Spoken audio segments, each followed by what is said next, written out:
Olá, queridas alunas da imersão. Hoje vou dar continuidade ao nosso clube do livro com a resenha e comentários do capítulo 4. Mulher, sexo privilegiado, fraqueza, prós e contra. Nesse capítulo, a autora ela mergulha no significado, interpretação, reflexão quanto ao título dado às mulheres de sexo mais fraco. Aqui a autora ela faz o seguinte questionamento: o que se pode entender por mais fraco?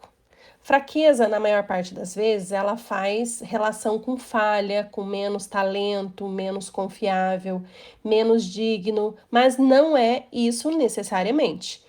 Então, longe de ser características negativas, o fraco, o frágil, o quebrável, o vulnerável, o sensível, pode ser algo particularmente fino e valioso. Então, temos que analisar aí esse outro ponto de vista. A autora ela cita, por exemplo, que um jogo de porcelana é fino, delicado e deve ser delicadamente manuseado, ao passo que um vaso de ferro ele pode ser tratado de forma rude, sem maiores prejuízos. Então, dentro dessas particularidades da mulher, a autora classifica que essa fraqueza ela tem aspectos prós e contra. Na página 48, a autora fala assim: por causa da fusão entre coração e mente, que caracteriza as mulheres, elas estão mais propensas a se magoarem mais do que os homens, cujo poder de abstração muitas vezes os protege de sentimentos negativos. As mulheres têm muito menos controle sobre suas emoções. Geralmente são mais sensíveis e mais instintivas. Seus corpos espelham suas almas e ambos parecem estar mais fortemente vinculados nas mulheres do que nos homens.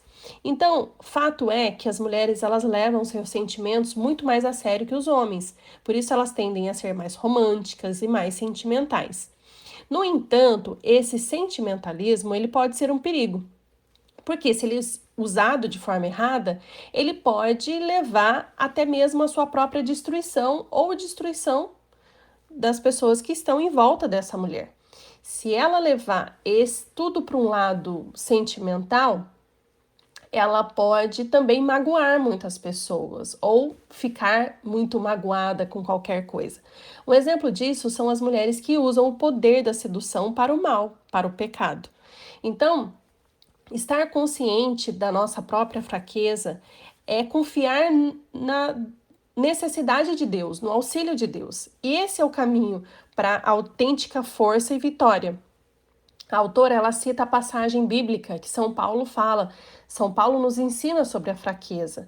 Coríntios 12 fala assim: por isso, sinto prazer nas fraquezas, nas injúrias, nas necessidades, nas perseguições, nas angústias por amor de Cristo, porque, quando estou fraco, então sou forte.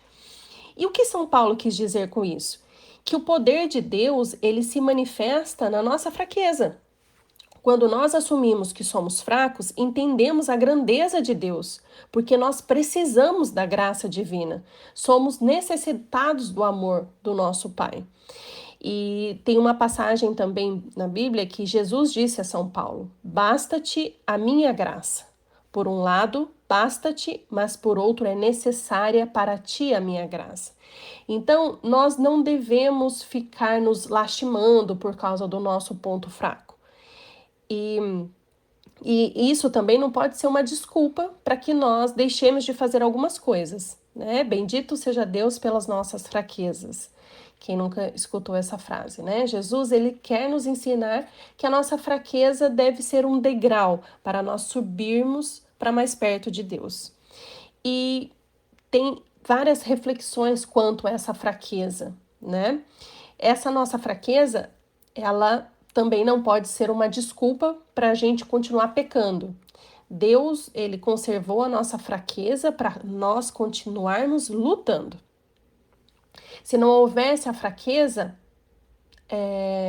o poder de Deus, ele não teria o que fazer conosco, né? Então, por isso que também tem o Sermão da Montanha que fala, né? Bem-aventurados os fracos, porque o poder de Deus se completa na fraqueza. Então, a autora, ela nos faz refletir isso, sobre essa fragilidade. essa fragilidade da mulher que se converte em força. Então, podemos tocar aí os corações dos homens, apelar para que o que há de melhor neles. Nós podemos, com isso, tocar esse instinto cavalheiro que até os homens gostam de ser solicitados. Eles gostam de ter a chance de mostrar a sua masculinidade. Isso acontece desde a idade medieval, que é esse poder do homem de proteger. Isso é algo natural do instinto do homem, né? E a amabilidade de uma mulher, com toda essa delicadeza que a mulher tem como sua característica, ela pode exercer um charme tal sobre o homem que faz com que essa fragilidade deixe os homens aos seus pés. Na página 54, a autora fala assim: é raro ver um homem dar as costas a uma mulher que grita por ajuda. Os homens gostam de ser solicitados, gostam que se lhes dê a chance de mostrar sua masculinidade, de desempenhar o papel do cavaleiro medieval cuja glória era proteger os fracos e empreender façanhas para encantar e conquistar a linda dama que amava. Destaca ainda a autora que as mulheres também têm uma outra missão, que é despertar e aprimorar a afetividade nos homens, ou seja, humanizá-los. Afinal, o homem ele foi feito para comunhão e a forma mais perfeita dessa comunhão pede que pessoas se complementem umas outras. É por isso que Deus nos disse: não é bom que o homem esteja só. E quem tiver os olhos para esse mistério sobrenatural vai conseguir entender como é linda a complementariedade do homem e da mulher de acordo com o plano divino. Na página 56, a autora fala assim: o caminho para a santidade está claramente em purificar a sensibilidade que Deus lhe deu e guiá-las pelas vias adequadas. A mulher deve lutar contra as lágrimas falsas, que é o sentimentalismo, que é usar isso de uma forma errada, e as mulheres devem rezar pelas lágrimas de santidade, que é o quê? Que é o amor, que é a gratidão.